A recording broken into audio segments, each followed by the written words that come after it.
Le président Taïas Selassie a fait adieu à l'ambassadeur de l'Allemagne en Éthiopie, Jens Anfeld, et l'ambassadeur d'Égypte, Mohamed Omar Gad.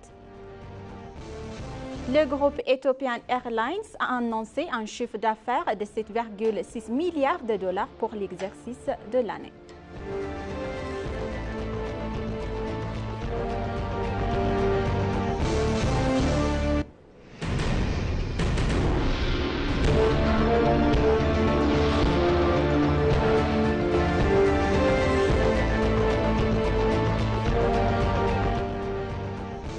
Bonjour chers téléspectateurs et bienvenue sur ABC, c'est moi Samra Godado avec le journal.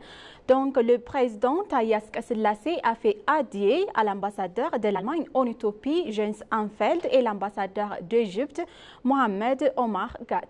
Le président a remercié les ambassadeurs pour leur contribution au développement des relations bilatérales entre les deux pays. Le président a remercié les ambassadeurs pour leurs 4 années de service à Addis Ababa. Le président Taïas Selassie, qui a notamment souligné la relation historique de l'Éthiopie avec l'Égypte et le fait que les deux pays sont naturellement reliés par le Nil. Il a expliqué que l'Éthiopie est fermement résolue à garantir une utilisation équitable de cette ressource naturelle. Par ailleurs, l'ambassadeur d'Allemagne, Jens Anfeld, a indiqué que l'Éthiopie et l'Allemagne ont célébré le 120e anniversaire de leur relation diplomatique. L'ambassadeur Anfeld, qui a noté que son pays accorde une importance particulière à ses relations avec l'Éthiopie, a expliqué que les relations entre les deux pays avaient enregistré de grands progrès dans tous les secteurs.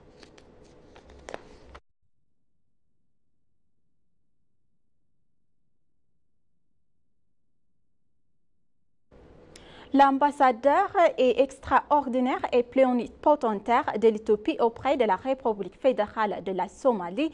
Suleiman Deldefo a présenté hier ses lettres de créance au président Hassan Sheikh Mohamed, président de la Somalie, marquant ainsi qu'un tournant des relations entre l'Éthiopie et la Somalie.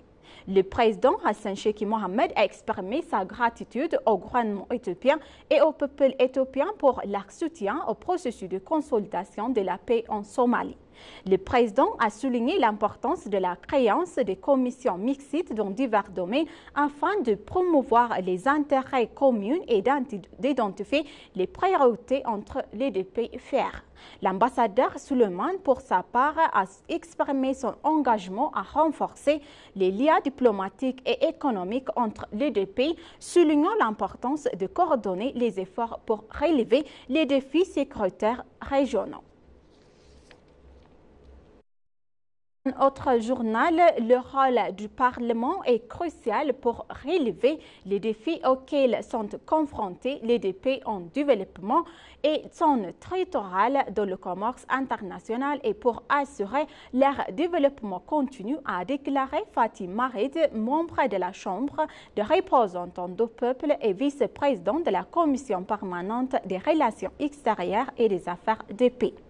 Fatih a fait la déclaration lors du forum du parlementaire organisé dans le cadre de la 3e conférence des Nations Unies sur les pays en développement central littoral qui se tient actuellement à Awaza au Turkménistan.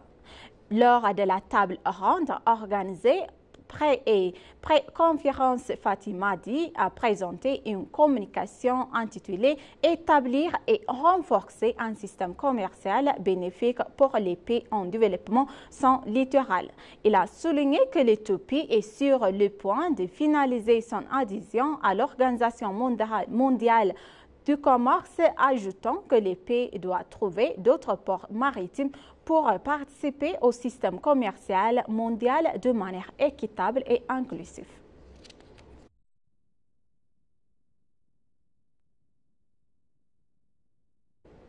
S'exprimant lors de la 13e conférence des Nations Unies sur les pays en développement sans littoral au Turkménistan, Guterres a souligné que des défis importants et auxquels sont confrontés 32 pays enclavés de l'Afrique, d'Asie, d'Europe et d'Amérique du Sud. Le secrétaire général a souligné une inégalité flagrante de la participation économique mondiale, notant que, bien qu'il représente 7% de la population mondiale, le DLC ne représente qu'un peu de plus de 1,1% de l'économie et du commerce mondial.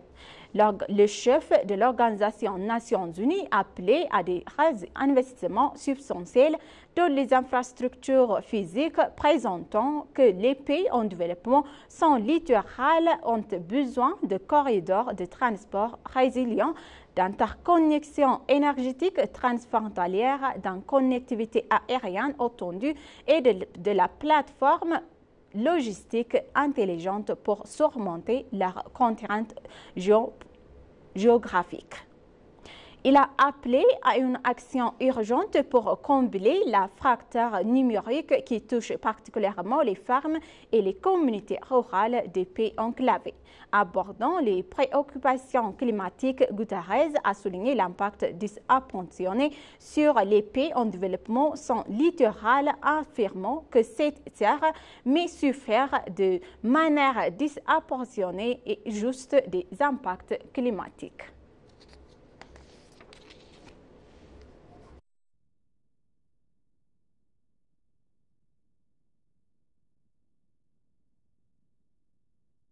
Les représentants du Conseil des anciens religieuses éthiopiennes ont souligné que la résolution du problème en marge par le dialogue et de l'instauration de la paix et de l'unité relève de la responsabilité de chacun. La 4e conférence nationale pour la paix du Conseil des anciens religieuses éthiopiennes s'est conclue par un message de paix et d'appel de la part des patriarches et des représentants des anciens religieuses. À l'issue du programme, les patriarches et les représentants des anciens religieuses ont déclaré « Nous continuerons à renforcer le travail d'instauration de la paix ». Ils ont également affirmé être prêts à jouer un rôle majeur dans la résolution des différends et des conflits qui suggèrent par le dialogue et par les instaurations de la paix. Ils ont souligné également que chacun doit contribuer à promouvoir une paix et une stabilité durable dans toutes les régions d'Éthiopie et que chacun doit être prêt à résoudre les problèmes émergents par le dialogue et instaurer la paix et l'unité. Ils ont également été soulignés et que la religion du sud de l'Éthiopie accueillera la 5e conférence des anciens religieuses éthiopiennes.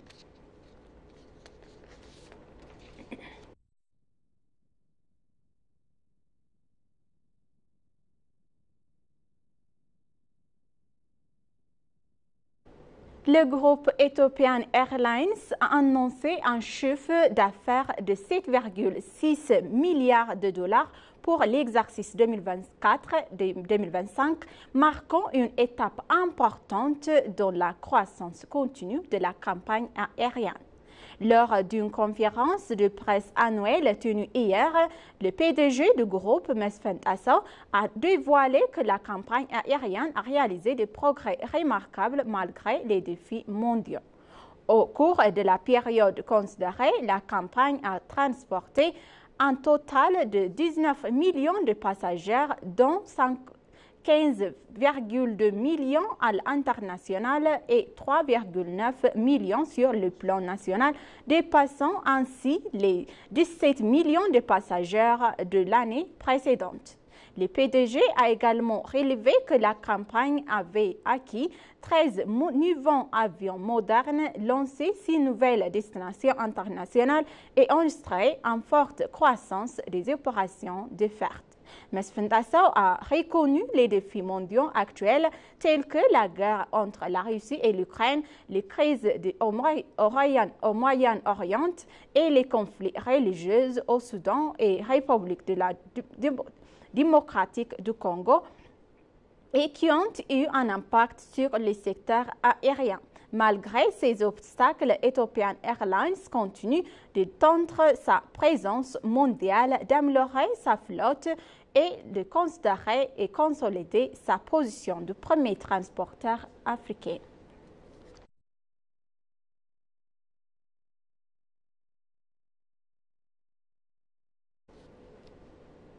Dans un entretien exécutif avec Lena Tosheme-Teklou, responsable exécutif du secteur de la promotion du tourisme, ministère du Tourisme, a dévoilé que les projets de développement des infrastructures menés par le gouvernement ont contribué au développement du secteur touristique.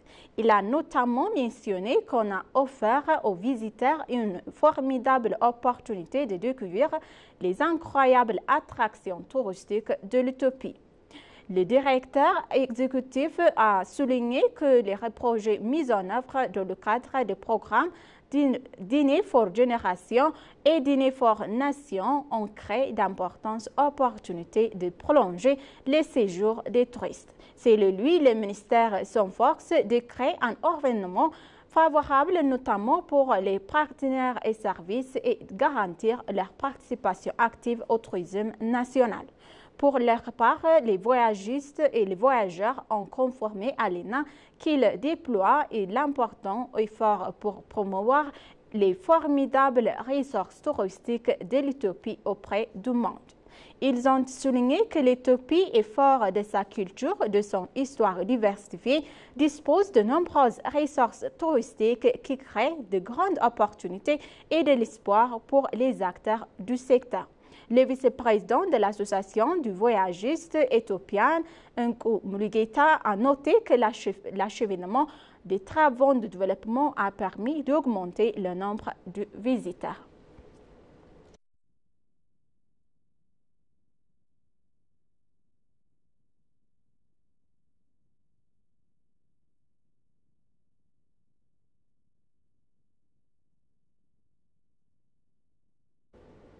Chers téléspectateurs, maintenant je vous rappelle les titres principaux. Le président Taye Asselassie a fait adieu à l'ambassadeur d'Allemagne en Éthiopie, Jens Anfeld, et l'ambassadeur d'Égypte, Mohamed Omar Gat. Le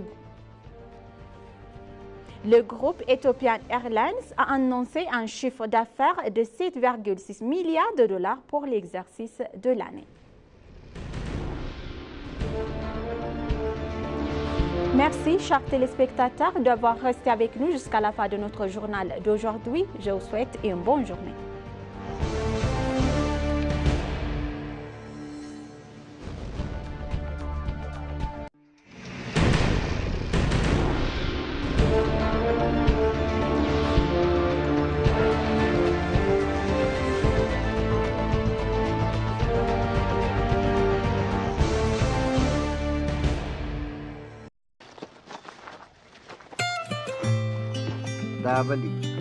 Dabali.